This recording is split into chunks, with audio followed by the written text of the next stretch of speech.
Welcome to Uncovered. It's Wednesday. It's the 9th of July. That's an in-joke for viewers of the weekend show.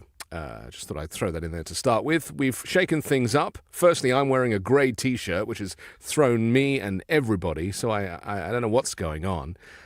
You look fantastic, as ever, considering your workload. I'm thrilled to see that you're holding up under this authoritarian takeover of America. How are you holding up, Ron?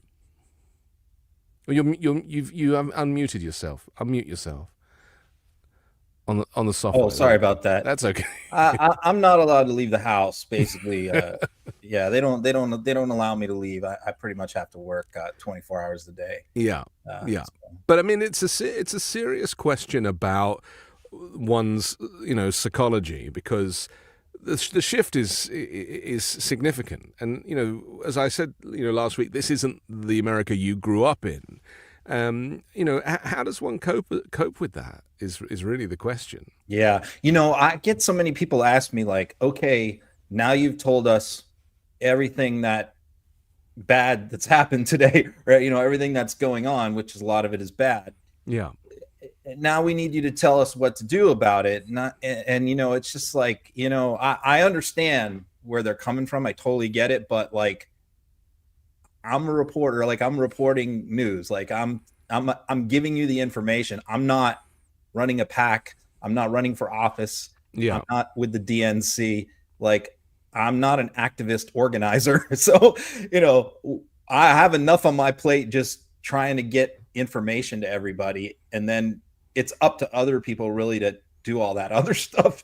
And maybe that is a serious issue, though, isn't it? That there is, because we've spoken about this power vacuum before, people are desperate for leadership right now. They are desperate for advice. I mean, this is why Jesus was so successful. Let's be honest, somebody has to step up. He did pretty well. He did pretty well. So somebody has to step up and lead. Well, I'd like to nominate you anyway for a Nobel Peace Prize, because I feel that the work that you do is deserving of that.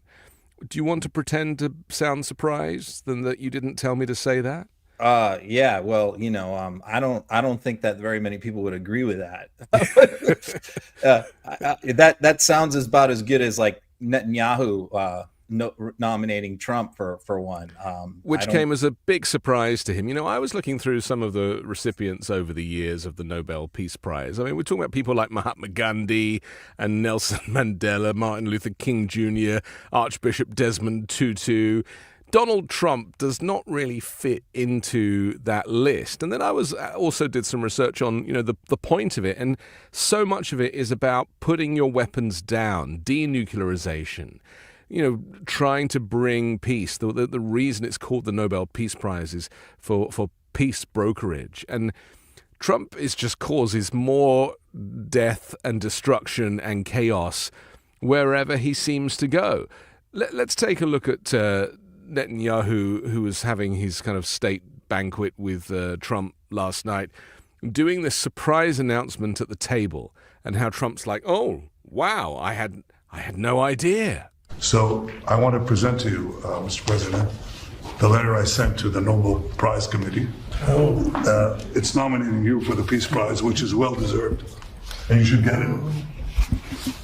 Thank you very much. This I didn't know. Wow. Thank you very much. Thank you. Coming from you in particular, this is very meaningful. Thank you very much, Bibi. Thank you. Thank you for everything you're doing. Thank you. It's a great honor. Thank you, Bibi. Thank you, Bibi. I had no idea. I mean, think of that statement coming from you in particular. This is a guy who's currently occupying basically another territory, country, whatever you want to call Gaza. Yeah. Who has, who was constantly involved in wars throughout 25 years in office. I'm not saying all of them, he started them, but Netanyahu is not a peacemaker. He's never been very interested in, making peace deals or accommodations. And many would characterize what's going on in Gaza as genocidal. Now, again, do I think that them going in there was justified? Yes, I do, especially after what happened on October 7th. And for a long time, I completely supported, what they were trying to do and rescuing hostages and things like that. But, the longer this has gone on, the worse it's gotten. And so with no end in sight and talking about displacing the entire population of Gaza to another country so Trump can build, condos on the beach there, for the two of these clowns to be talking about the Nobel Prize, Peace Prize of all things, is just I think it's shocking to the whole world, really, how absurd it is. It's also no coincidence that these two have both refused to acknowledge the International Criminal Court, who is seeking to investigate both of them for war crimes. They're both like, we do not recognize your jurisdiction, and it's like they've got that in common as well. Yeah, but the real point of all this is what we saw again today with the African leaders in the White House, where it's just all about glazing Trump. I mean, the word is out. The word is out around the world. Every world leader gets their briefing before their phone call or their meeting with Trump, and they're all told the same thing by their people. Flatter him, praise him, tell him how wonderful he is, and you'll get whatever you want, which turns out to be the case more often than not, as 100%. Trump has actually acknowledged many times. Look, if you're nice to me, you're going to get what you want. I thought what was really bizarre about two bizarre things that happened today was, one of the African leaders pledged to build a golf course in Senegal, or I think it was Senegal, for Trump, to get him to lift the tariffs. Yeah. I mean, that was just absurd theater. And, oh man, I just drew a blank on what the other one was, but there was another moment in today where you see, one of the things that Republicans have been obsessed with for many years is the fact that China owns some land, owns property throughout the United States, and a lot of that property is located within close proximity of U.S. military bases, and so they've always been upset about that. And there's been many laws introduced in Congress by Republicans to compel China to divest itself of all U.S. real estate. Very popular issue among the MAGA base. And Trump was asked about this today, and he said, I don't even want to discuss that because I'm friends with President Xi and we have a great relationship. It's like, how many times is this guy going to take a core issue that the MAGA base is unified behind and just, high five him and just say, I'm not doing that, sit down and shut up, before they finally wake up? Well, he also claims to be friends with Putin, and it's only now that he's beginning to realize that Putin might not be a very nice person or indeed a trustworthy person. The rest of the world has known this. The intelligence services have known this. My 9-year-old daughter knows this about Vladimir Putin. And yet Donald Trump's like, he's my friend, he's my buddy, he's my friend. We're friends. He only takes my calls. I can end the war in 24 hours. And now we're having to go, drag ourselves through these visuals of him being like, well, Putin, I'm not sure about that guy. It's like, what? What was so bizarre about what he said, and this is the first time he's ever said something like this. Yes. Was he said, he's always been really nice to me. That's right. He did say that. It's like, he's always been polite to me. Because Putin, again, he glazes him. He knows how to, oh, Trump, you're the man. You're so strong. You're so powerful. He knows how to stroke his ego. So Trump thinks, oh, he's a good guy. I mean, all these dictators know what to say to Trump. Oh, he's a good guy. Meanwhile, Trump, do you ever take into account what he actually does to the people in his own country? The people, like his director of transport last week, for example. Yeah, the people around the world, right? Assassinating his own officials.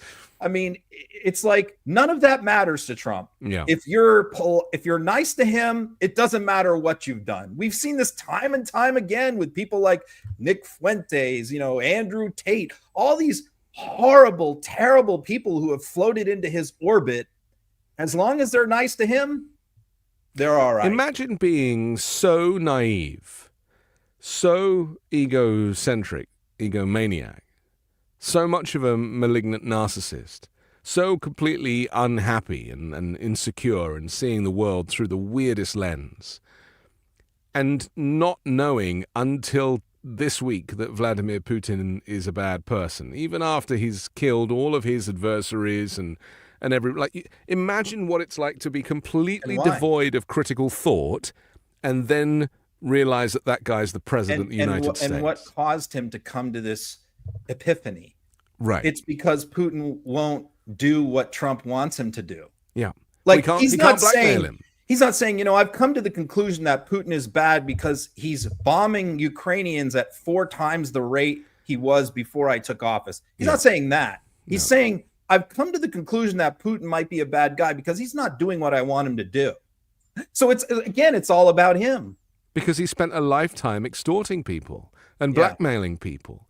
And finally, he's met his match. Yeah, he can't do that to Xi. Can't do that. And he can't do it to Putin. Right. He's hit a brick wall with both of them. Yeah, Xi and Putin are these two characters that he cannot kind of cut through because, he uses all of that kind of New York mafia style communication.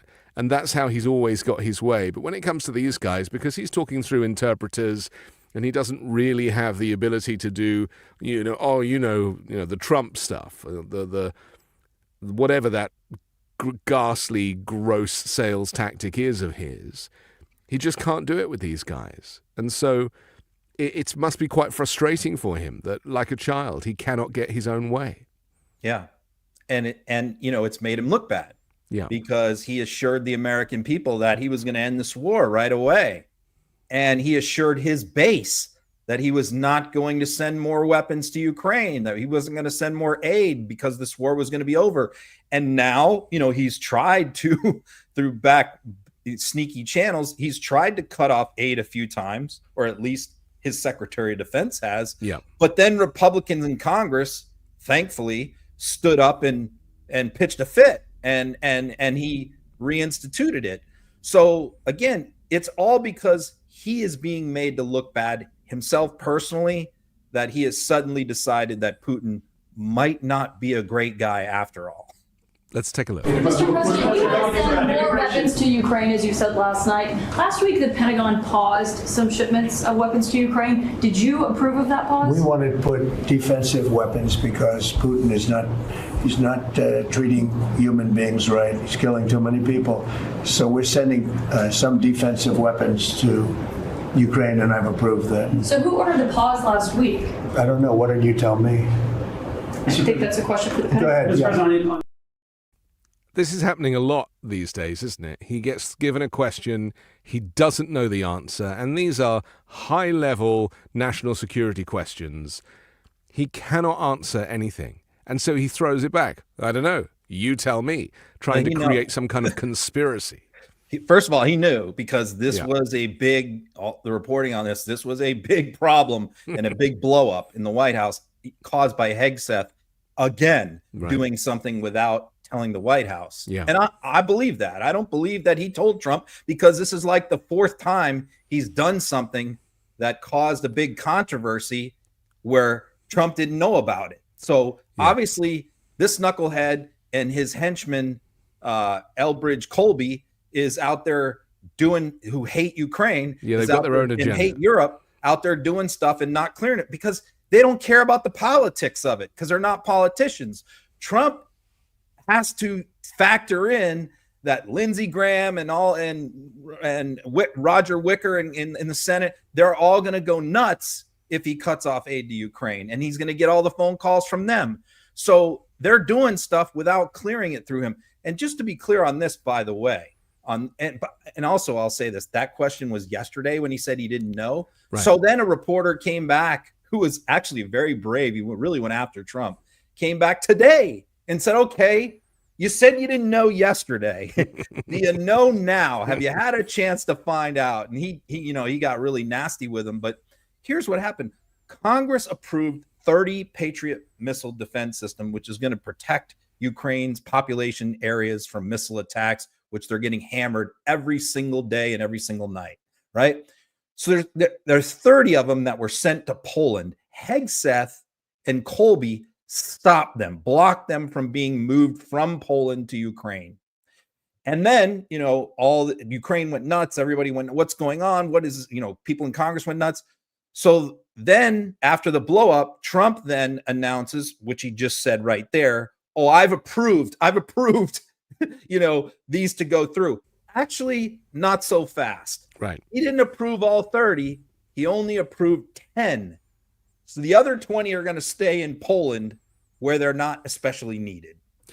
There is an issue, though, with these appropriations, weapons for Ukraine and other things, that Joe Biden's administration and Congress at the time ratified, that Trump is kind of derailing. I mean, how is that even possible? Is there no system in place that prevents them from stopping legislation that has already passed? He's not supposed to do it. I mean, they specifically authorized the money for this. I mean, Right. months ago, like you said. And now, stories also out today that all the NATO countries are all expanding their militaries. Yes. They're all spending a lot more money. And now, guess who's mad? The United States is mad because, lo and behold, these European countries that are now opening up the piggy banks and now going to spend tons of money on weapons Yeah. don't want to buy them from United States companies. Yeah. Oh, I wonder why. So they're mad about that now. They're saying, this is a problem with tariff trade negotiations with the EU, is that they want these EU countries to buy weapons from us, and they're saying like, you're not reliable. We don't want to put in, because these things take years. You put in your order, you pay your money, you wait 2-3 years. We don't know for sure if we're ever going to get them. And they also have the problem, which they've experienced previously, where if they're buying U.S. equipment, the tech support for it can only come from the U.S. Yeah. And that includes software updates, and it includes kind of data storage. And it means that, they're flying drones that ultimately the U.S. still own the back end of. So you're these gonna countries rely might on- own the actual drone, but all of the technology that's driving it is still in the hands of the Americans. So you're going to rely on this maniac Trump, who Right. changes his mind on stuff every single day, to come through and on this stuff and authorize this stuff, and then possibly even, God forbid, JD Vance, past that. I mean, who hates them probably even worse than Trump does. And So he's already they told them don't- to welcome fascist parties. if you're Sweden, why would you buy weapons from the United States? I mean, you would, unless you just couldn't get something as good anywhere else.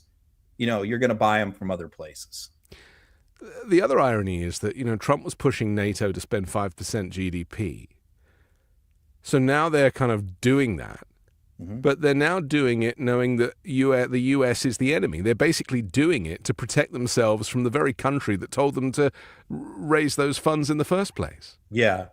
The other thing is, the EU has another problem, and that is this veto power that they give these Mickey Mouse countries. I'm sorry, but to say that, but like Slovakia, I think Slovakia has been vetoing additional sanctions on Russia for 3 years now. And they just keep exercising their veto. It seems like, the EU has got, especially in national security and especially with Russia. I mean, if Russia can just co-opt one country, they can get a veto over sanctions against them and other things as well, as we saw Orban has done as well. I mean, the EU needs to because here's the problem. You're talking about NATO rather than the EU. You're talking Huh? about NATO rather than the EU. Because you keep saying No. the EU, but you're talking about NATO. No, right? I am talking about the EU. I'm talking Yeah. about the EU. The EU, Slovakia just vetoed again economic sanctions that the EU wanted to impose on Russia, a new Right. batch of sanctions. Right. And Slovakia vetoed it. It's like the 14th time that that country has vetoed something that the EU wanted to do with respect to Russia. Yeah. And it just seems like, I can understand, because the frustration I hear from Ukraine is very much not just about the US and our Sure. issues. It's Sure. about Europe as well being somewhat feckless But this and is being the able to problem come through for them. when you have so many member nations. Yeah. Is that culturally they're all different, I know. arguably, and so you're asking people to kind of play along. It's difficult. I mean, this is the argument It is. why Seems Britain like left maybe the they should EU. go to like 2/3 vote or something, though. I'm saying, you Right. know, Yeah.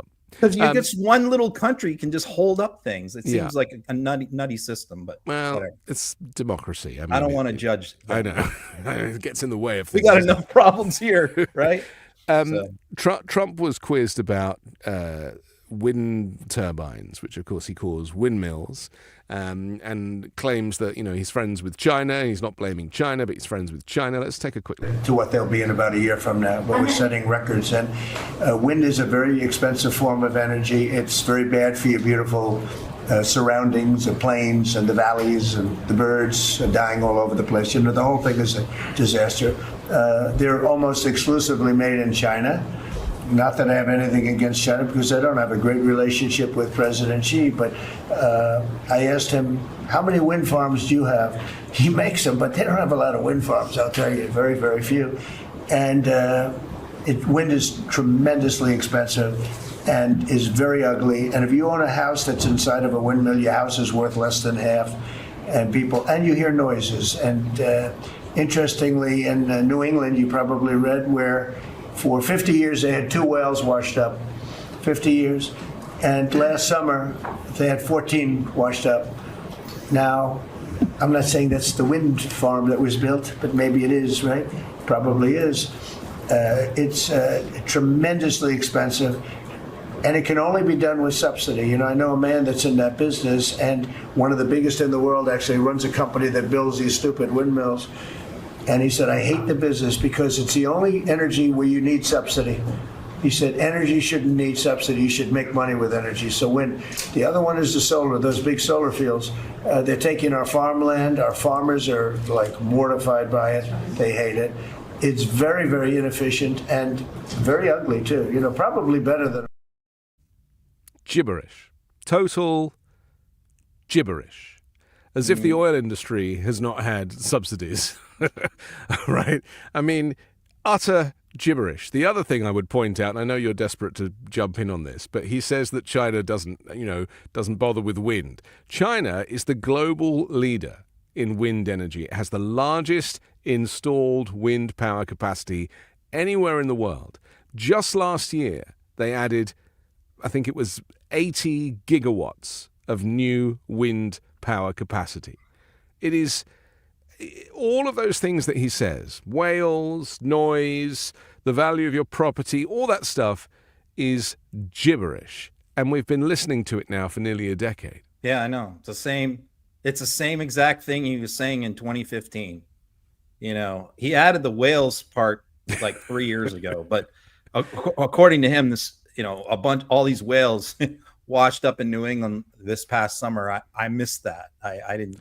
Well, do you know where I think that story comes from? Someone will correct me in the comments, but he was hearing about wind turbines in Wales, UK. Oh, I believe that. That's what it was. In the same way that he thinks seeking asylum means that you are from an insane asylum. This was Wales, the country that he thought meant the mammal. Yeah, I mean, I've written articles about his obsession with windmills and how it all goes back to his golf course in Aberdeen, Scotland. That's right. And he sued the Scottish government 15, 20 years ago to try and have it removed because it ruined his view from one of the holes. It was offshore wind turbine. I mean, we're calling it windmills because of him, but obviously they're turbines. I know. The Dutch are furious with us. But yeah, I mean, that answer was in response to a question about why in his new big ugly bill, he just completely decimated all subsidies and funding for clean renewable energy projects that are currently underway, halfway done in some cases, in order to return us to dependence on what he calls clean coal. Clean coal. So while China has raced ahead of us on production and everything else on clean renewable energy, racing ahead of us and widening the gap every year. And Biden put a lot of things in place to close that gap. Yeah. Trump has just wiped it all out, and we are returning to the coal standard. We are returning to basically 1890 in energy production, and that's going to solve all our problems. And so this is his answer of why. Why is he rambles on about windmills and whales, and my favorite part was like people's houses inside windmills are not worth as much because the windmills are noisy. I have seen some Airbnbs actually inside windmills in that's Europe, what he must be talking about. Is he talking about those? Yeah, the value of your wind turbine goes down if you Airbnb it. Did you not know that? I have always wanted to stay in one of those European Airbnbs inside windmills, but Trump has kind of turned me off to them. Maybe it's in Wales in the United Kingdom. Maybe that's where you'll end up. Wales is pretty windy, right? Because you get the wind coming off the Atlantic. That's why they have wind turbines. Oh. Incidentally, I watched a video of a guy who was touring that golf course of Trump's in Aberdeenshire, and they stayed in the presidential suite, and it was filthy. That hotel is filthy, like it is a disgrace. And maybe he hasn't been there recently because of the view. The other crazy thing, I'll just say it because the British Open. I know you'd be mad at me for calling it the British Open. The Open Championship is next week, right? I'm down. And the Scottish Open is this week. Yeah. And again, you're going to hear from him because it's already starting. Him grumbling about the fact that he literally owns the nicest golf course in Scotland, but they will not.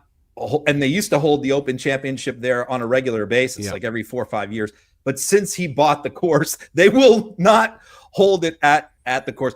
I suspect that we are going to hear about that next week as we gear up from Donald Trump. This is the consistent thing, that anything that Trump touches becomes toxic. Yeah. And whether it's universities or stakes or ties or whatever, whatever his latest, we know what his latest business model is. It's fragrance. It is a disaster. It's like it's a short-term project to get him on TV doing infomercials. But, but beyond that, it's just keeps him in the papers, which is what he loves. But just going back to the energy, issue for a moment, America is going to be left so far behind because, it's not just China with their investment in green energy, but all around the world.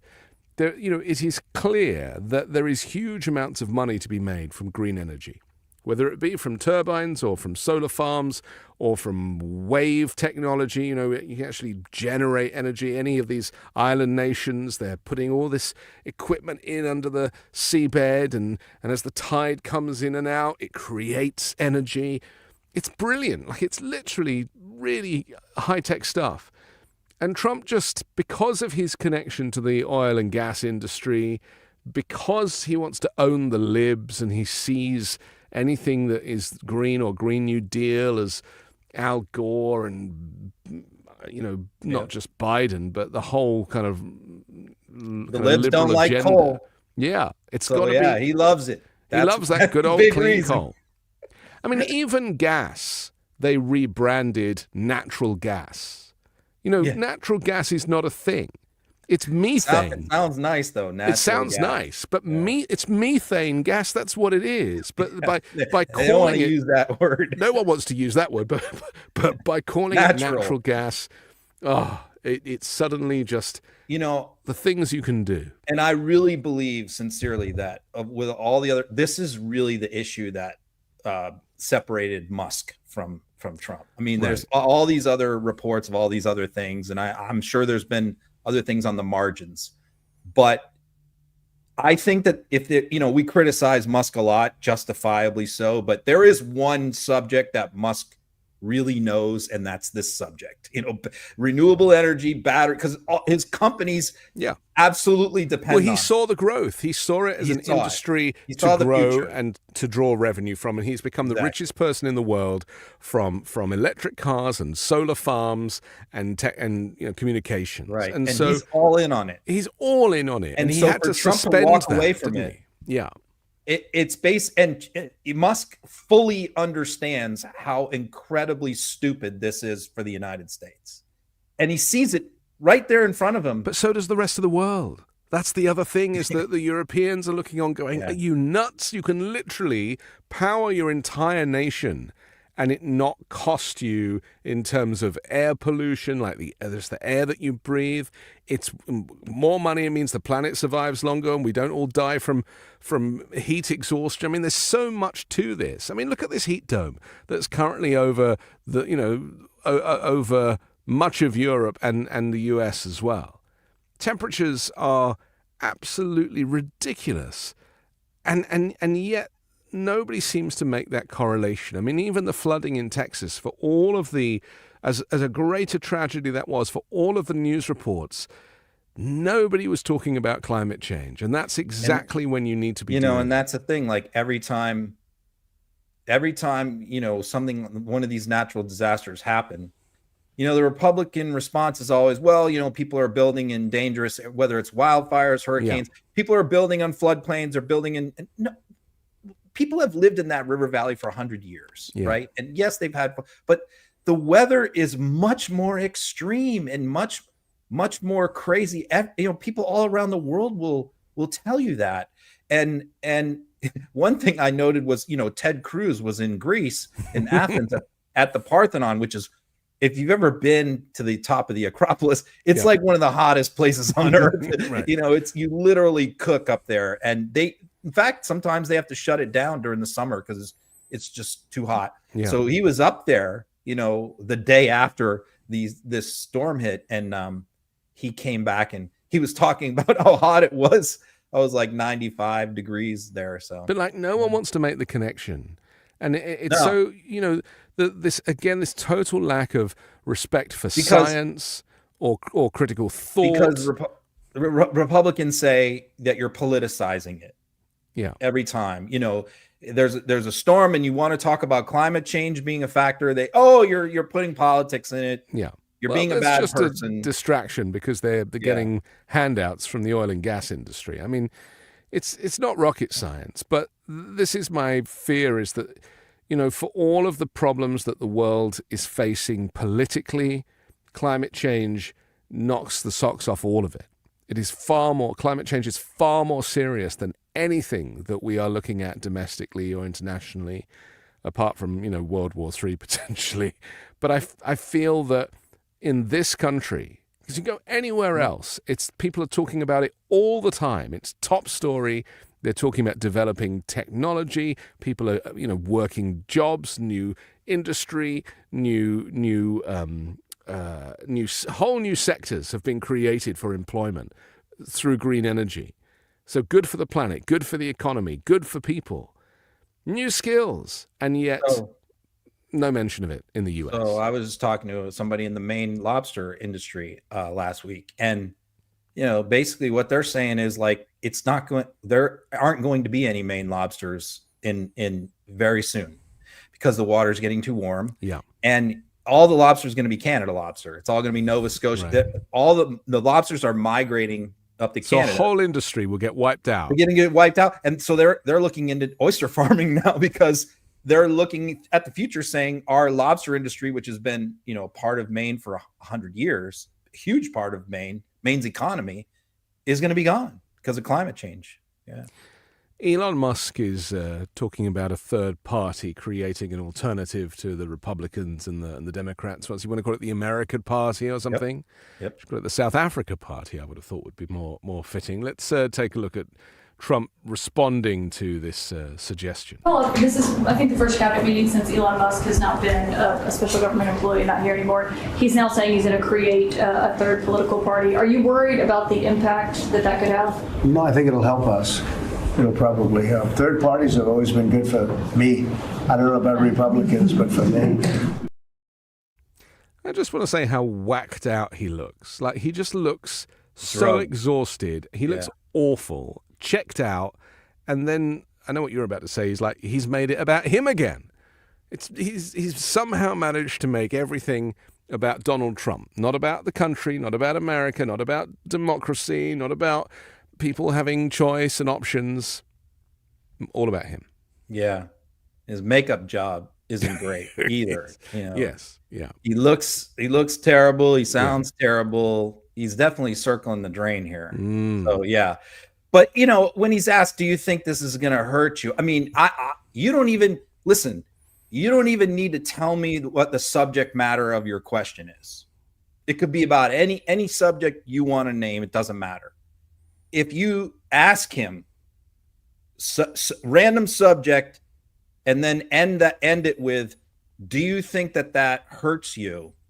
He will say no every single 100% of the time. He will never, ever, ever admit that something is not to his benefit or could hurt him or could impact him negatively. Never.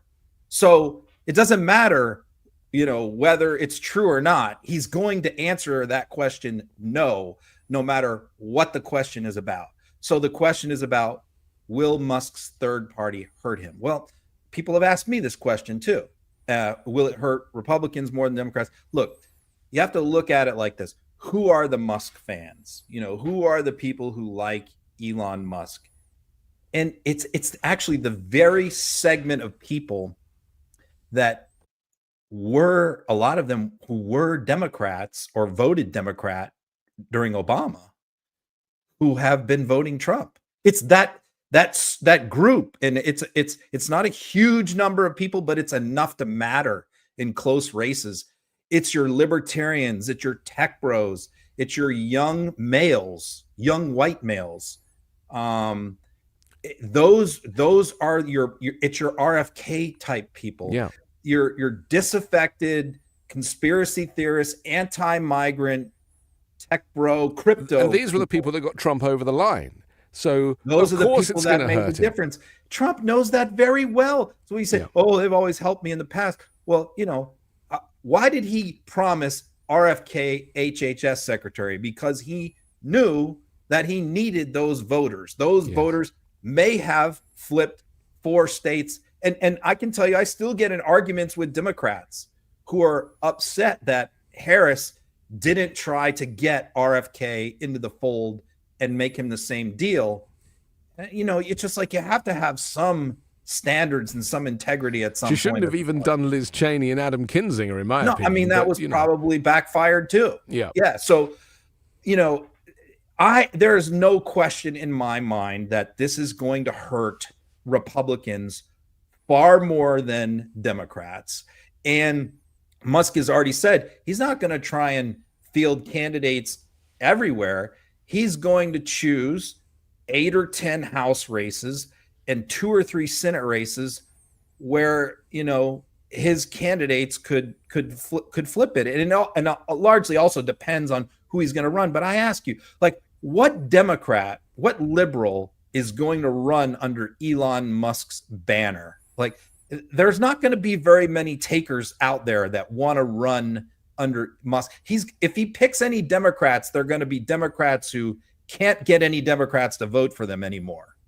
You know, another good barometer for how popular Elon Musk and his party would be is to look at the Tesla share price, which, in my opinion, tracks Elon Musk's popularity or lack of. And the fact that it took this huge nosedive when he started with Doge and, you know, just started playing up, you know, the stuff in the Oval Office, the kid on the shoulders, the Nazi salute, all that kind of stuff. And so the share price just goes down and down and down. And I noticed that his chief executive of Twitter resigned today as well. So, you know, things are not going great for him at the moment. I don't really know how he's going to turn Tesla's fortunes around without dropping the prices of cars significantly. And, you know, so I personally feel that this third party is just a a distraction at the moment. It's just him playing politics and trying to piss off Donald Trump as much as possible. I don't think he's got the energy or the time to really get into this stuff. You may be right. It's certainly possible. But, it's a distraction that for Republicans, much more so than for Democrats who really don't care what he does on this. But Republicans are worried. They're very worried. Yes. And there's a lot of people online, the influencers and stuff who are, look, Trump daily pisses off the influencers. He, over the Epstein stuff, over the China, he just today said, China can keep all their land in the United States. They're talking about amnesty for migrants now if they work on farms. I mean, I'm telling you, because I follow these people every single day. He does something to piss off his base, and he's not on the ballot in 2026. No. So, you add all those things together and you throw a Musk third party candidate out there in a particular race, they could be they could. I called it today in my column a perfect storm. It could be a perfect storm for Republicans in 2026. And by the way, here's another thing. Every time I talk about the midterms, and I know we're going to get it in the comments, there's probably some comments right now as I'm speaking that I can't see. The response every time I talk about the midterms is, oh, if we even have a midterms, I don't think he's going to cancel the midterms. Well, you know what? I am not putting it past Trump to do shenanigans and to try stuff. But here's the point. For guys like me and like you and other people who are out there working really hard to rally the troops to win these midterms, it's kind of disheartening when we do all this work and put this stuff out there and go, this could help us in the midterms, to have people go, oh, we're not even going to have midterms. It's like, okay, well, you know what? I'm going to prepare for them anyway. Yes. I'm going to try and work hard and win them anyway. Yeah. You can go cry and you can quit. I'm not going to do that. Yeah, okay? but you can not giving up. Do both. You can do both. You can do what we do vigilant and keep one eye. Keep an eye on him and trying to, screw around with the legitimacy of elections. But look, he's certainly laying the groundwork for claiming that we're under attack and, anything, war powers or I get that there's many people out there who think that there won't be midterms, but we don't need to hear it from you every day while we're working on the midterms. Yeah, agreed. Okay, we have to take a quick break. We're going to come back and talk about the latest on the Epstein files and Trump getting wound up about that, because it was Musk, of course, who said that Trump was implicated there. And we're also going to talk about tariffs, because that's all taken a bit of a turn for the worst in the last few days too. We'll do that next here on Uncovered. Feeling your best starts with the right products, and for me that means Via. We're proud to have them sponsoring this episode. If you haven't tried them yet, you're seriously missing out. Whether you need to unwind, refocus, or boost your mind, Via is here to enhance your everyday and night. Trusted by over 500,000 happy customers, Via is changing the game in natural wellness, blending powerful, high-quality hemp-derived ingredients to deliver real, effect-driven benefits, whether you're looking to sleep better or have a better libido, improve focus, recover, or simply relax. Via has a tailored solution just for you. Via lets you fully customize your experience to fit your needs, whether you're looking to support your daily wellness routine, enhance focus and clarity, or unwind with deep relaxation. Via has you covered. From their award-winning effect-forward gummies to calming drops, every Via product is thoughtfully crafted, made with organic, lab-tested hemp, sourced from trusted, independent, American-owned farms. And the best part, Via legally ships across the USA. Discreet, direct to your door, no medical card required, and backed by a worry-free guarantee. Not sure where to start? Take Via's Product Finder quiz to get personalized recommendations tailored to your needs. It can take you less than 60 seconds to complete. So if you're 21 plus, treat yourself to 15% off and get a free gift with your first order using our exclusive code UNCOVERED at viahemp.com. Plus, enjoy free shipping on orders over $100. That's VIAHEMP.com.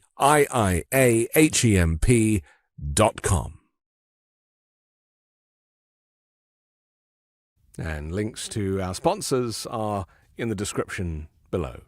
Do you want to do Epstein or you want to do Tariff first? What are you in the mood for? I'll make it multiple choice. Well, let's say Epstein because, we kind of segue into it from the last segment a little bit. Fair enough. I'll just say about this because I wrote an article in Substack today about this, trying to explain this because the MAGA mentality is difficult to explain to non-MAGA people, civilians, right?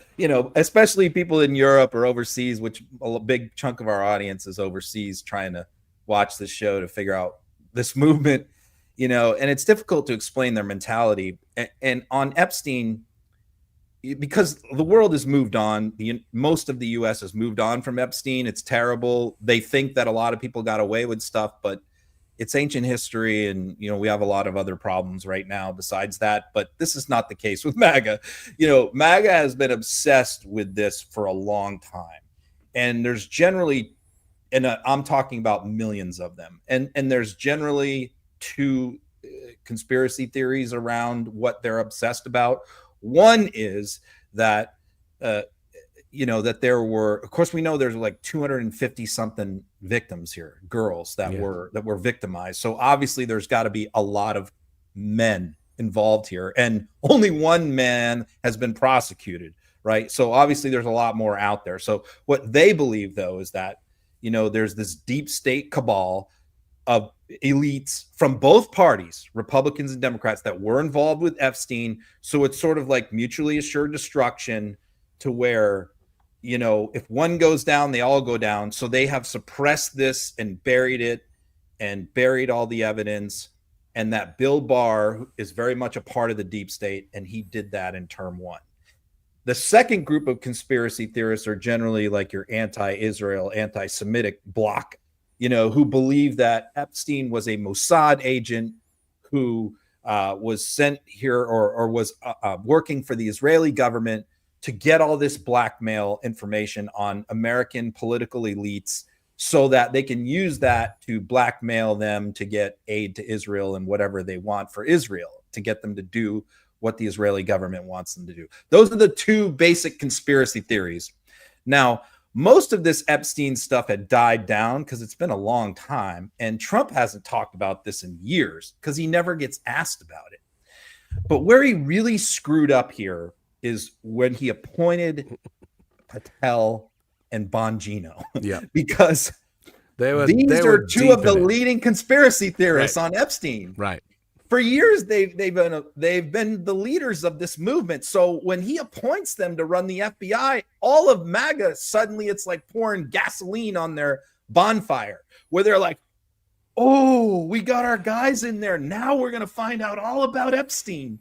So they're banging on these guys, and these guys started doing interviews, and they're like, oh, yeah, we're going to put it all out. Don't worry. We're going to find out. Yeah. You're going to get it all.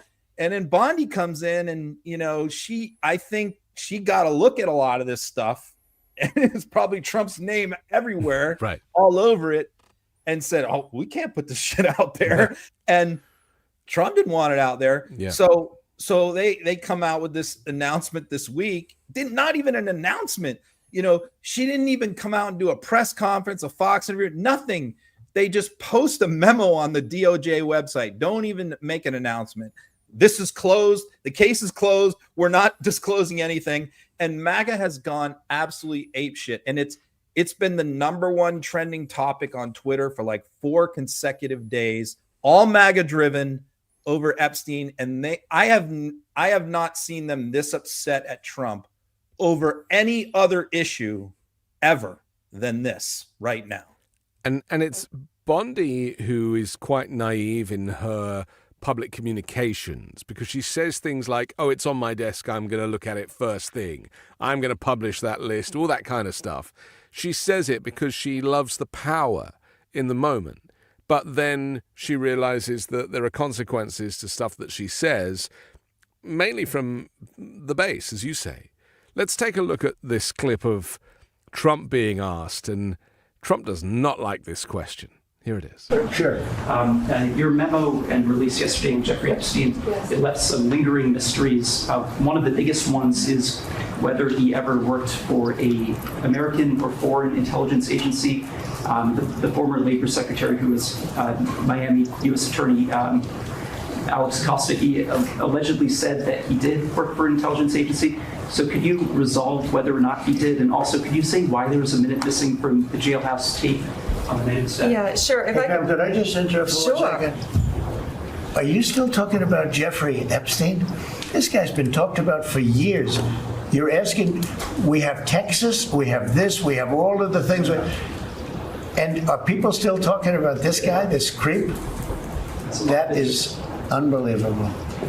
Do you want to waste the time, and do you feel like answering? I don't mind answering. I mean, I can't believe you're asking a question on Epstein at a time like this, where we're having some of the greatest success and also tragedy with what happened in Texas. It just seems like a desecration, but you go ahead. We're having some of the greatest tragedy. I mean, it's gibberish. The answers are all gibberish. But it's also so amusing to watch Trump squirm, because none of us will forget the video images of him dancing with Epstein at the party, perving at women, perving over girls and jeering and pointing in the most horrific, misogynistic fashion. And Bondi is kind of on a bit of a power trip over this. So she's like, "Oh yeah, no, I'll talk about it," to dig herself deeper into a hole. I mean, the whole thing is a mess, isn't it? So props to the reporter. I don't know who he is who asked the question. He seemed very nervous. He was nervous, yes. Understandably so. But how is it that this is the first time that Trump has been asked this term as president this question about Epstein? Yeah. Like, hasn't of the thousands of questions he's been asked in the last 6 months, not one question about Epstein. So he finally gets one only after this whole thing blows up. A reporter dares to ask him about Epstein. And he's not even asking Trump. He's asking Bondi. But of course, Trump has to jump in there because this is personal for him. And what he says is the worst possible thing he could have said for the MAGA base. They went crazy. At every turn, he makes this situation worse and worse and worse for himself with his own fans. I mean, he could have said what they all should have said, like from day one.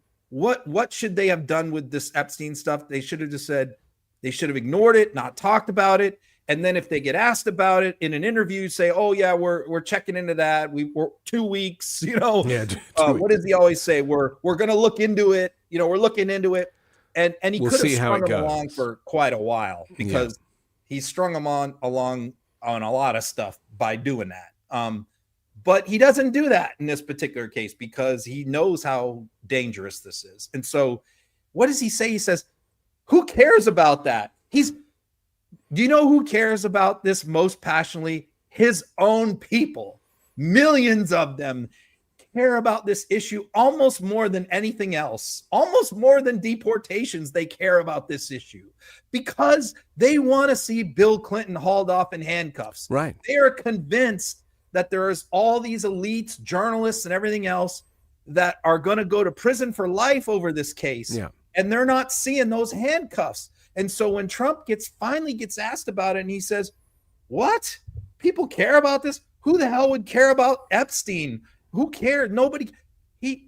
His own people were like, "We care." Yeah. They were pissed. This made it twice as worse as it was yesterday. Don't forget Prince Andrew, of course, out of the British royal family. Who That's the only other person that's been faced legal liability over this, besides Trump. Lost I mean, his besides royal Epstein himself and Ghislaine Maxwell, right? Yeah, that's it. Exactly. Okay, let's. We have a clip of Alex Jones. This is Alex Jones. I know you're going to like this one. This might be the best clip of the day. He is furious, crying about about Trump covering up the Epstein files. He's not having it. Now, remember, it came out in Alex Jones's deposition in his divorce that he's a performance artist. Just bear that in mind as you watch that. Well, So I'm going to go throw up, actually. And this only happens every few years when something really, really bad happens or something. I mean, I'm physically going to puke probably right now. My mouth is watering right now. It's because I have integrity. And, I just really need the Trump administration to succeed and to save this country, and they're doing so much good. And then for them to do something like this tears my guts out. Sorry, I didn't mean to cut you off. What were you going to say? I was going to say, like, he's definitely doing a little performing here. Yeah. I mean, like, those are fake tears and all that kind of stuff. But at the same time, I mean, Alex has a lot invested in this conspiracy.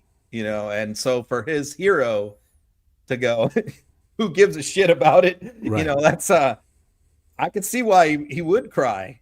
I love that Trump called Epstein a creep. The irony is not lost on me. How all these creeps like to creep out together.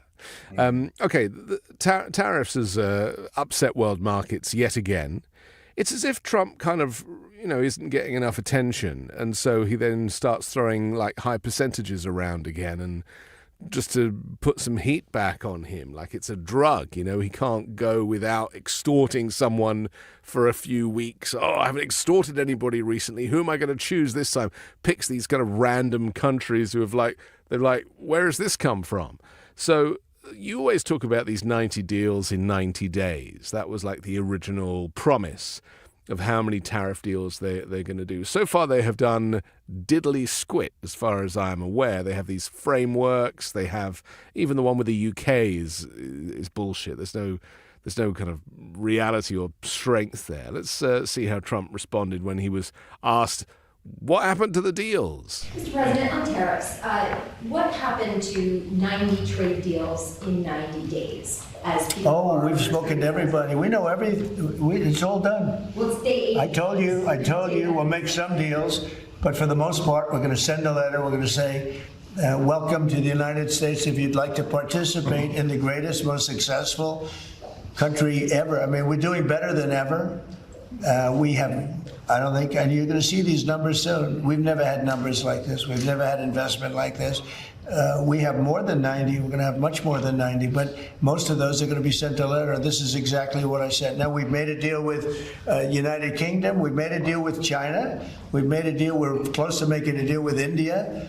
Others we met with, and we don't think we're going to be able to make a deal, so we just send them a letter. If you want to play ball, this is what you have to pay. So as far as I'm concerned, we're done. We're sending out letters to various countries telling them how much tariffs they have to pay.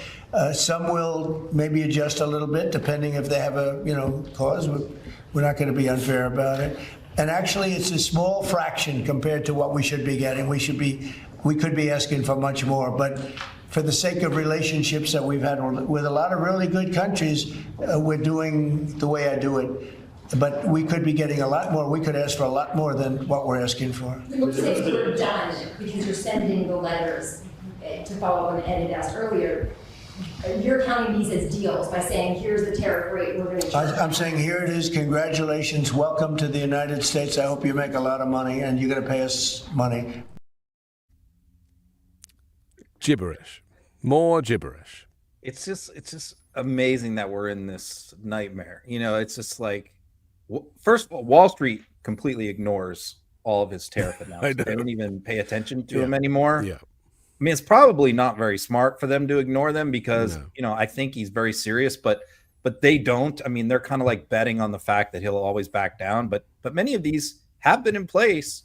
I mean, money's coming in. He's always bragging about how much money we're taking in. We're taking in the money from Americans. They're the ones paying the tariffs. But, these form letters are a joke. If anybody's ever seen him, they're form letters. They're all the same. They're extremely poorly written with random capitalization. They read like his Truth Social tweets.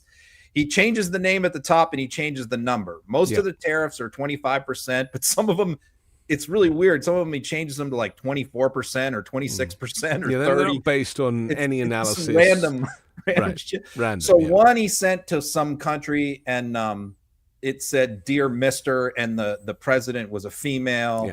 Yeah. So I know we hit Tunisia with one, and we import olive oil and dates from Tunisia. And Tunisia, their people are not especially wealthy. They do not buy very much American stuff because they can't afford it. So we're going to punish them because we buy dates and olive oil from Tunisia, which I hear is quite good, actually, but I don't know. They say that they have the best olive oil in the world.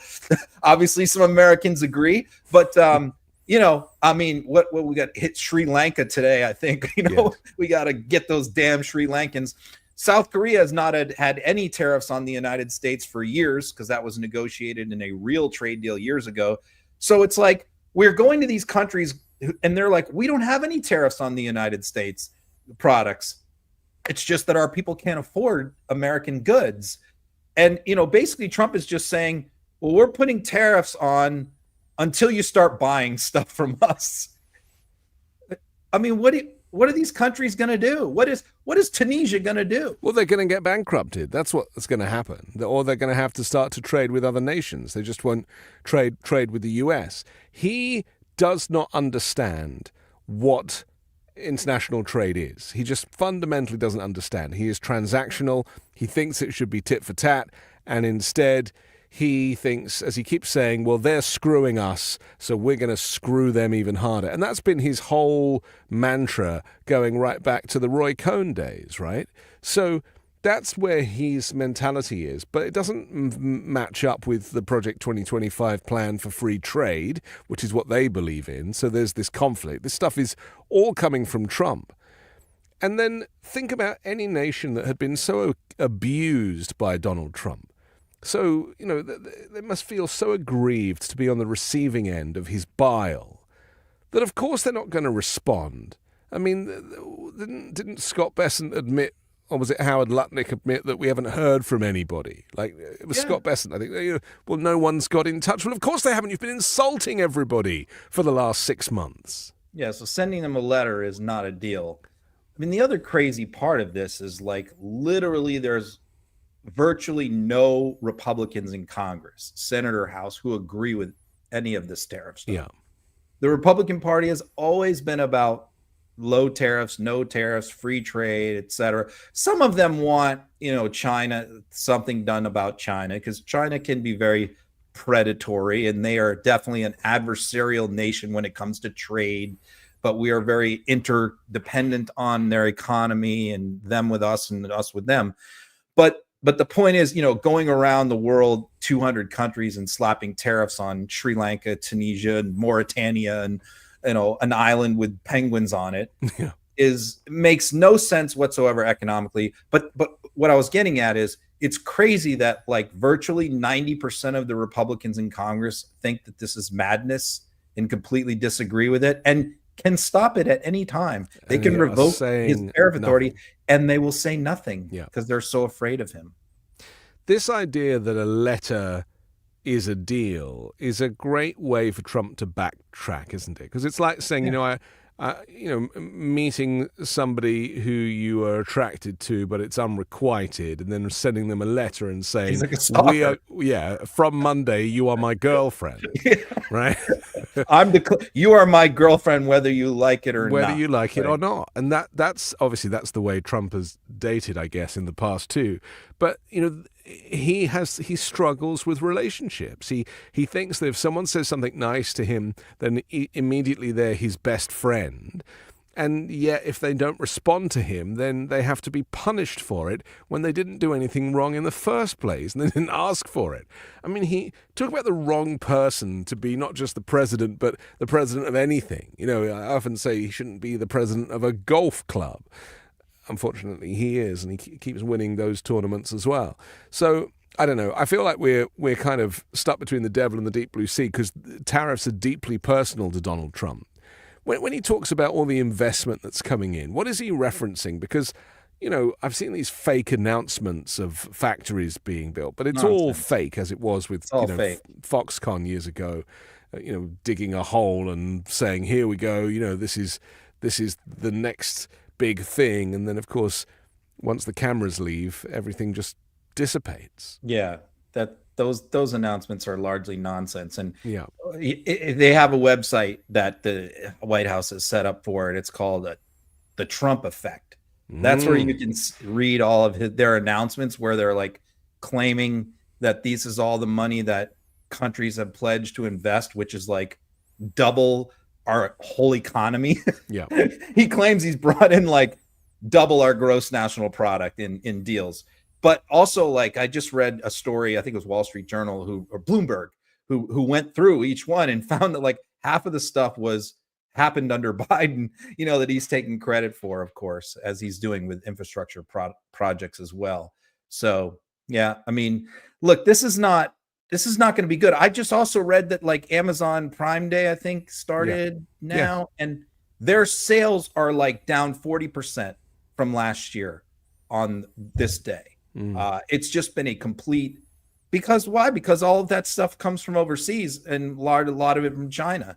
So people don't want to pay the tariff. And also people know that the economy is not going in the right direction and they need to save something for a rainy day. I mean, anything could happen. And that's my fear. I also realized this week that he's got to a point now, because of his control of the Senate and of the House, obviously of the executive, but also of the judiciary, and the Supreme Court keeps ruling in his favor, that he feels all-powerful. And, he's been saying things like, well, about New York and Mamdani, well, we'll just run New York. We'll just go in there and we'll run it because it'll be better. And I was thinking, okay, this is really scary now. And then he starts talking about GDP and the jobs numbers and making numbers up, just saying anything.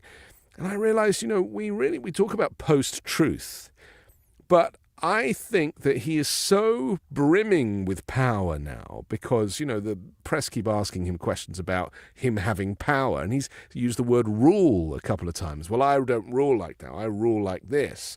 It's like, okay, now you're admitting to being a king. But he's realized that because he controls the narrative in every government department, and those that he doesn't, he's shut down, he can lie about GDP, he can lie about jobs numbers, he can lie about anything. That is how it's going to be from this point onwards. This is one of my fears. I mean, is that one of the things that the U.S. has driven the U.S. economy is accuracy of data. When it comes to unemployment, economic growth, is our methods that we use to measure those things, including weather forecasting, has been the world standard for many decades, right? And so my concern is that data is going to be messed with. It's not going to be. I'm starting to question all economic numbers coming out of, because most of the numbers come out of the Commerce Department, which is run by Howard Lutnick, and the Labor Department. And so, I'm very skeptical, and the Treasury Department. I'm very skeptical about some of these numbers. Now, there are some third-party groups, some outside government groups that compile data as well, that measure things as well. And I'm starting to see anomalies, especially in employment data and wages, between those third-party groups and the government data that don't match up. But this happened during COVID. That's a concern. Right? Do you remember this happened with Ron DeSantis in Florida, trying to hide the COVID numbers? Exactly. There becomes suppression of information. And then what does the authoritarian do? In 1984, they create the Ministry of Information. So they control the information. And I feel it like you feel it, Ron. And I've been seeing it, like I've literally been seeing it, where you can see him just say any number. That's how he's operated for years. Just says any number, like bringing down the price of eggs by 900%. And it's like, okay, so what? The grocery store is going to pay me $35 to take eggs away from them now? I mean, what are you even talking about, man? So it's going to become, it's now official, especially with Pam Bondi, because she's such a sycophant. She is also controlling information in his favor out of the Justice Department.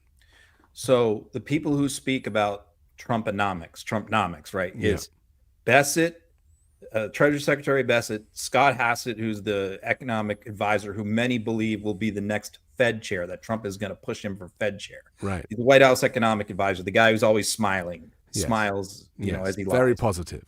Yeah. And then Lutnick and Navarro, who's the trade advisor, right? Those are the four horsemen of the apocalypse that are always out there speaking about Trumponomics, right? Yeah. And they keep hammering over and over again that all these deficit problems, all these problems are going to go away if we hit 3% growth. Well, they're right about that. You're right. We can grow our way out of a lot of these deficits if we hit those numbers. But we just had negative growth last quarter. That's right. In a quarter that was projected to have positive growth. And I don't see the next quarter getting any better. So they're banking everything. It's like a gamble. It's like pushing all your chips into the middle of the crap table, the poker table. They're gambling everything on 3% growth. And if it doesn't happen, I mean, they have to be forced to acknowledge, if it doesn't happen, this budget bill is a total disaster. Yeah. And the economy is going to get much worse. They're banking everything on very optimistic growth numbers. And you can't ask no question on a Sunday show and say, what if we don't hit those numbers? Then what? They will not answer that question. All they say is, oh, it's going to happen. And this is why Trump is so desperate to get rid of the Fed chair. It's because he basically wants to print money. He wants to quantitative ease. He wants to kind of do all these interest rates to go to zero. Bring interest rates down through influencing and fudging the economy. And I mean, there is a theory, a Project 2025 kind of theory, is that crashing the economy and crashing world markets is part of the plan. And that then America can kind of come out of it as the strong man. I don't personally believe that's true. Let me tell you, all the stories about him attacking Fed Chair Powell constantly, as he does, all the stories have centered on, why is Trump doing that? Trump is doing that because he's working the ref, right? As Trump loves to use that phrase, working the ref. He's arguing, trying to get him to do what he wants by constantly berating him. But I think there's a different reason. I don't really believe that, because I think Trump knows Powell is very stubborn and Powell is not susceptible to political pressure, and he's going to do what he thinks is right. He doesn't care about Trump chirping on Truth Social, right? The reason why they're banging on Powell every day is because they understand that blaming Biden for their economy, it only lasts so long, and that expiration date is pretty much here. Yeah. And so if the economy does tank, who they going to blame if they can't blame Biden? Powell. They're going to blame Powell. You're going to watch. If the economy heads south, they're going to be blaming Jerome Powell for it. Let's take a look at Peter Navarro setting that up effectively and saying that the problem is that Powell just doesn't understand Trumponomics. Powell is doing the same thing he did with the first term of Donald Trump. He doesn't understand Trumponomics. He doesn't understand the supply side aspects of tax cuts and deregulation. He doesn't understand the importance of strategic energy dominance and the president's ability to dramatically lower oil prices. And he doesn't have a clue about tariffs. Yeah, because he's not a far-right nutcase. That's why. I mean, this mindset that Navarro is describing is very much the mindset of this kind of extreme right-wing Project 2025 movement. And I think that, people need to understand that it's almost like these people like Navarro, they've made money through gambling. And so that's really all they know what to do and how to do. So gambling with the U.S. economy is no different to throwing all their poker chips into the center of the table. I mean, supply side economics has been around since like 1980, 81. Arthur Laffer was the one who came up with it. Ronald Reagan fully embraced it, and the theory is when you cut taxes, it's going to stimulate the economy and result in more economic growth. Therefore, tax cuts pay for themselves. And we saw during Ronald Reagan's presidency that did not happen. They thought there were massive tax cuts. And I believe that our top tax rate, which at that time was 70%, was too high. I agreed with, we had basically a Scandinavian tax code in 1981. I think that was a bit too high. But the point is that they predicted that revenue would go up, not down, by cutting taxes. And it did not. And they were forced to scramble and go back a few years later and raise taxes. And even Ronald Reagan raised taxes because the deficit went crazy. So they're back, 40 years later with the same plan, that did not work. But it's the same cast of characters in the early 80s. Yeah, but Trump is the man of the 80s. And people who have their greatest success and look their sexiest, as he felt that he was in the 80s, that's who he will forever be. And so to him, to bring in 80s policies is perfectly acceptable because that was him at his best.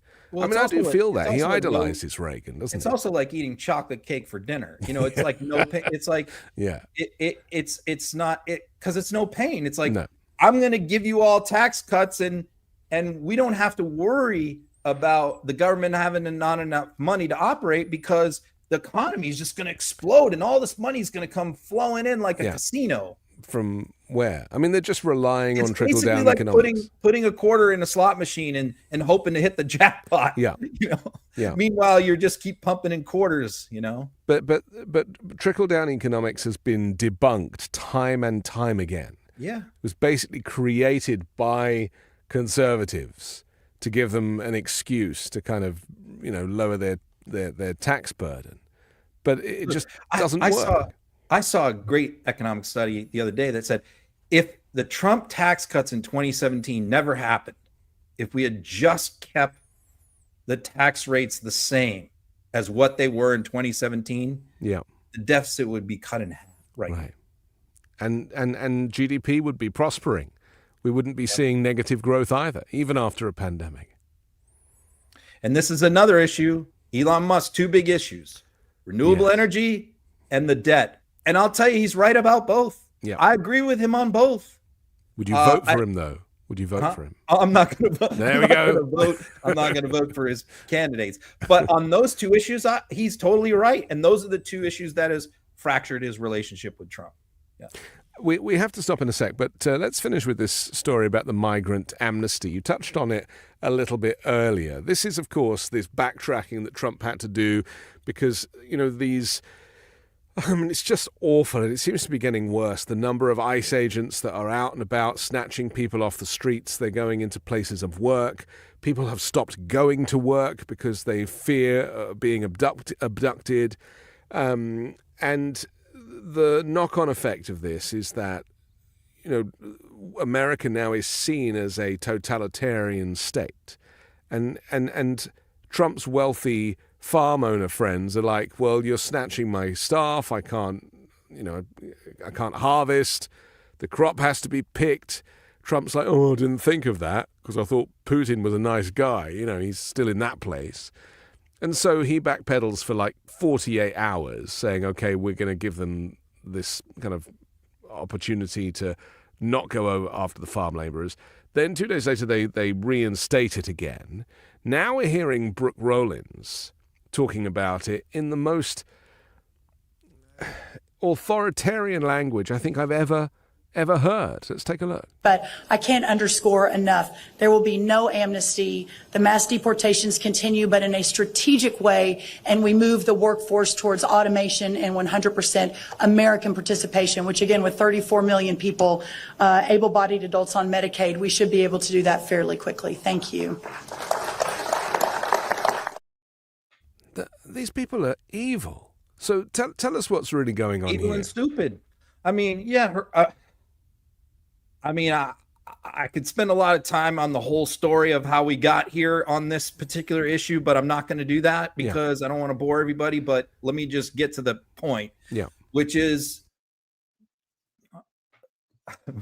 she's actually connected up the Medicaid cuts with the migrant farm worker deportations, which is like, I'm not creatively evil enough to come up with a scam like this, but Right. Brooke Rollins, who's not very smart, obviously came up with this wild scam and married it up with automation, by the way, which is really it's interesting. the first time I've heard the administration talk about automation. Everyone in the farm industry I've read, I probably read more than anybody alive right now. I mean, because I got to go now. I got to read from farm journals and stuff. Farmers Weekly. Trump's made me the most well-read person in the universe. Yeah, well, you're getting a Nobel I'm reading Prize. about electric cars. I'm reading about farm Yeah. workers, and I immediately, of course, I go to them. And they're all like, "This is ridiculous." Like, yes, some automation in farming works, but vast majority has been a total failure. It doesn't work with fruit. You bruise vegetables. Yeah.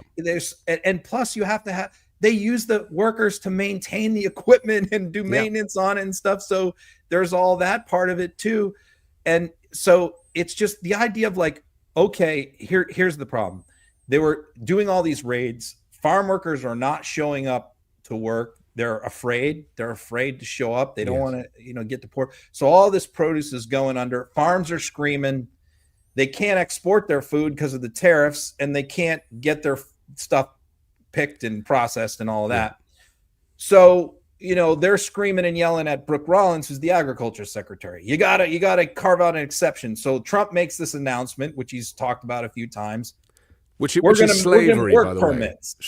Should we just talk about what he described was basically a form of modern slavery? Yeah, I call it indentured servitude, but indentured others servitude. call it slavery. Right. Yeah. So basically he said that they would give responsibility of these migrant workers over to the farm owners, and they would have like a docket or some kind of papers that they would hold on to. And I was listening to this and I was thinking, what you just described was outlawed in this country, and yet he didn't even notice that what he was describing was the slavery from the very plantations that are written about in the history books, which they have removed from the shelves. Yeah, well, I mean, that's kind of why I use indentured servitude, because it's sort of like more like that than slavery, but it's pretty close. I mean, you're giving an employer the authority to deport someone, because if you want a raise, you don't want to do what you're told, you don't want to sleep with me, you don't, whatever, I'm going to call ICE and you're out of here. You can't give an employer power to control whether somebody sounds a lot like slavery to me in the country. It may be closer to slavery. Okay. So yes, I mean, it is absolutely insane, but this is what they're going to roll out. But I can tell you, this is another issue. MAGA's not happy because MAGA has been told that these people are all criminals. Yes. That they're all rapists and murderers and drug dealers. And they're all having dozens of anchor babies, and they're going to make the whole country brown. And they're insane as well. Don't forget that, because they've come from insane asylums. They're Hannibal Lecter. Yeah. They want all of them gone. And so you see what she's doing is she's out here doing damage control in that state. Right. Not because very they well. were, when Trump announced we're going to do work permits for farmers, we got to take care of our farmers, MAGA went crazy again. What the hell are you talking about? Get these people out of here. And so she goes out, oh no, we're not going to do amnesty. So I mocked this because all the MAGA people follow me and said, okay, it's not amnesty, but I mean, they're just going to call it something different because they think they're going to fool you by saying we're not doing amnesty, but they're going to let all these people stay. But then she marries it up with this. She says, well, this is only going to be temporary. It's only going to be for a year or so because we're going to get all these people that are freeloading off Medicaid that are going to need to work to get jobs, and we're going to put them in.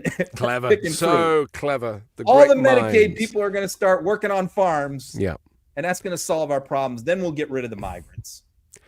I mean, this also, she's saying the quiet parts out loud about cuts to Medicaid as well, isn't she? Which Trump has denied the whole time. Read my lips, do you remember? No cuts to Medicaid.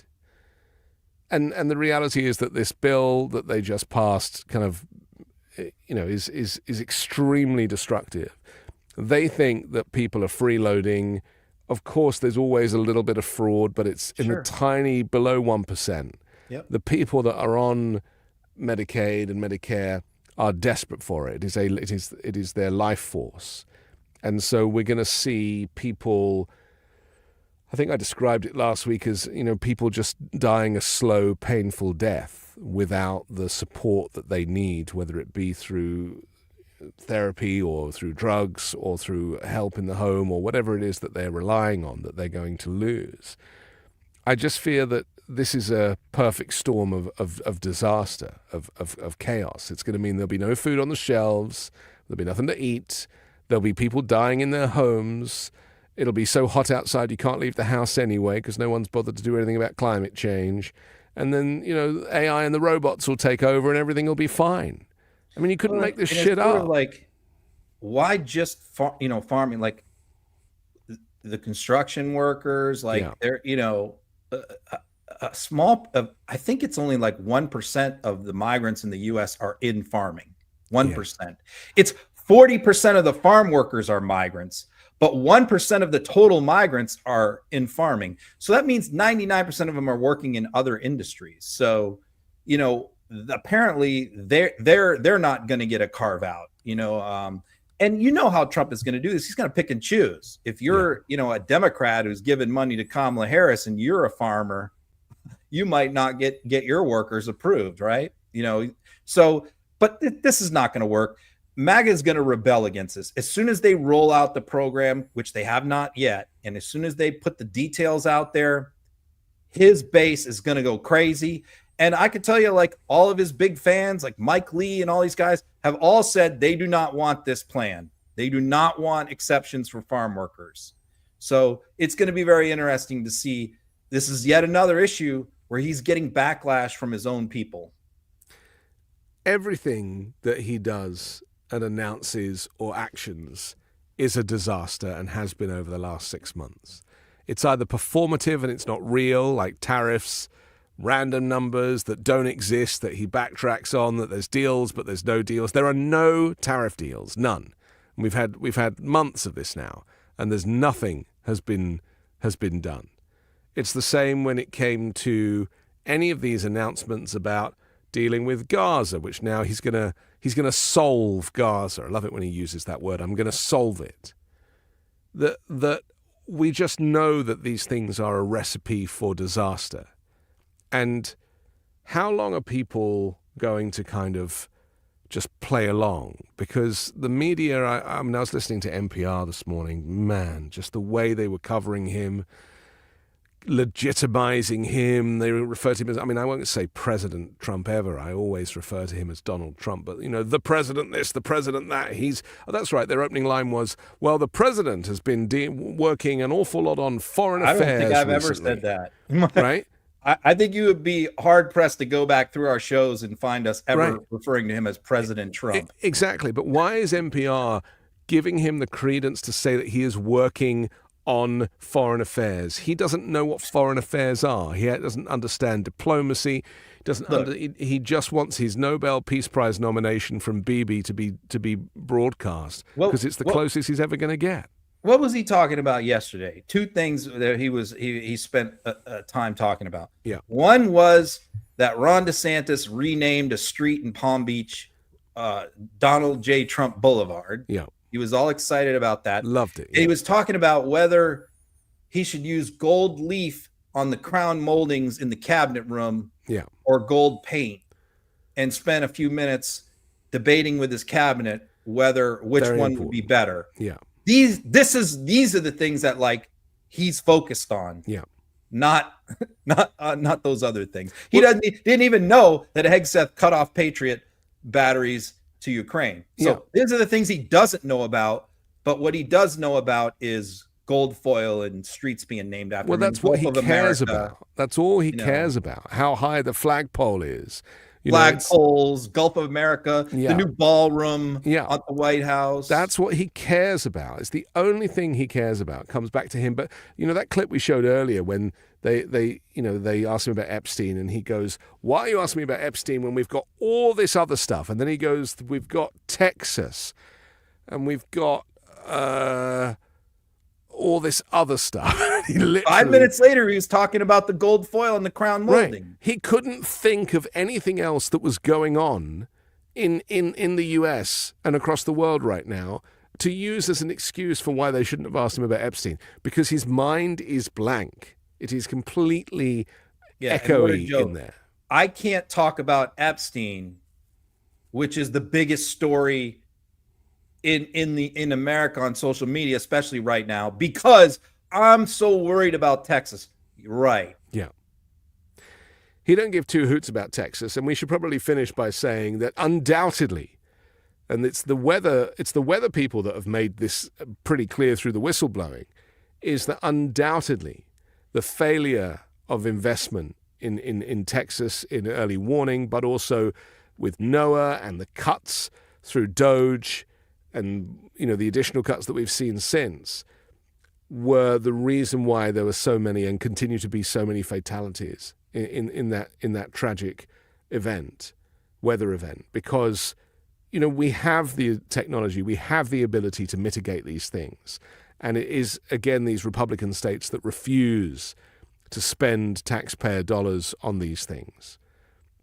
They just won't do it, and nothing will change. Just thoughts and prayers. Should have never happened. Prayers. Should have never happened. Yeah. So sad. Okay, yeah. Well, with that, we shall leave you for this week, but we'll come back next Wednesday and do another edition of Uncovered. You can download the audio podcast, which drops later tonight. And don't forget to comment down below, check out our sponsors, and share the show as best you can. We bid you a good Wednesday. Thanks a lot, Ron. All right, next week. Bye for now.